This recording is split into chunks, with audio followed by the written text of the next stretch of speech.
सुन लो सुनीता, अब से तुम अपने परिवार का 4 रोटी खुद ही सेक लेना।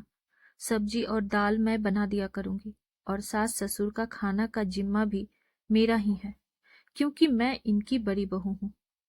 जेठानी ललिता तमक्कर बोलते हुए अपने कमरे में चली गई।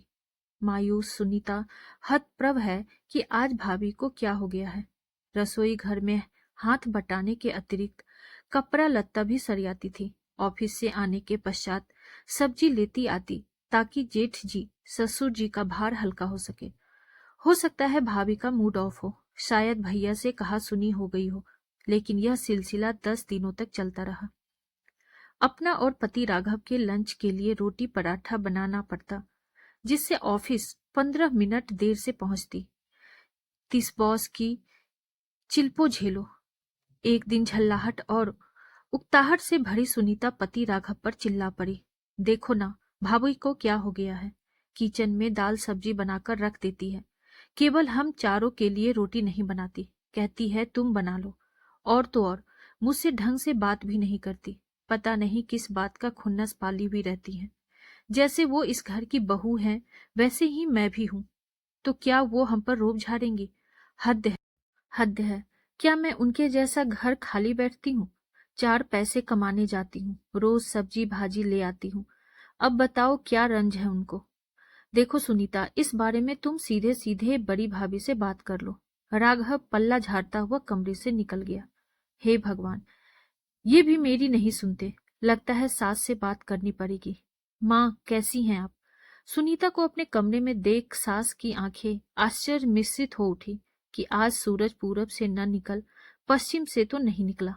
क्या हुआ बहू? माँ, बड़की भाभी को क्या हुआ है? वो कटी कटी सी रहती हैं हमसे।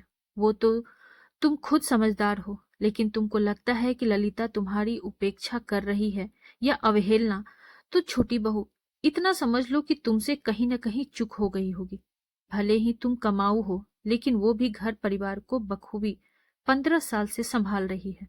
और तो और तुम्हारे बच्चों को भी लंच वही बना के देती है।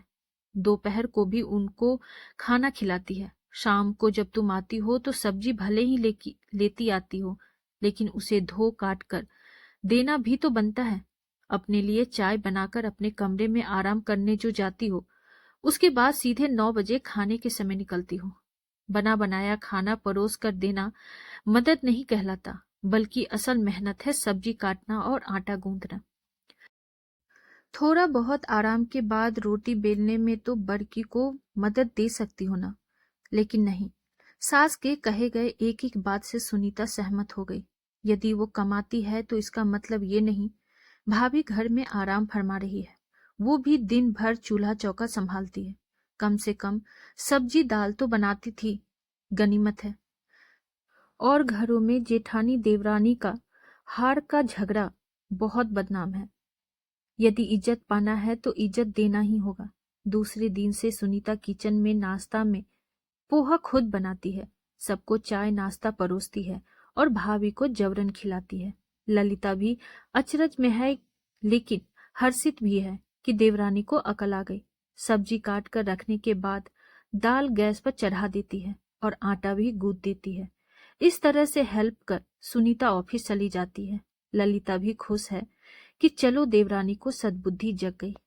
आपको हमारी ये कहानी कैसी लगी कमेंट बॉक्स में जरूर बताइए, और ऐसी ही ढेरों सारी कहानियों के लिए वीडियो को लाइक, शेयर और चैनल पे नए हैं तो सब्सक्राइब करना ना भूलें। Thank you.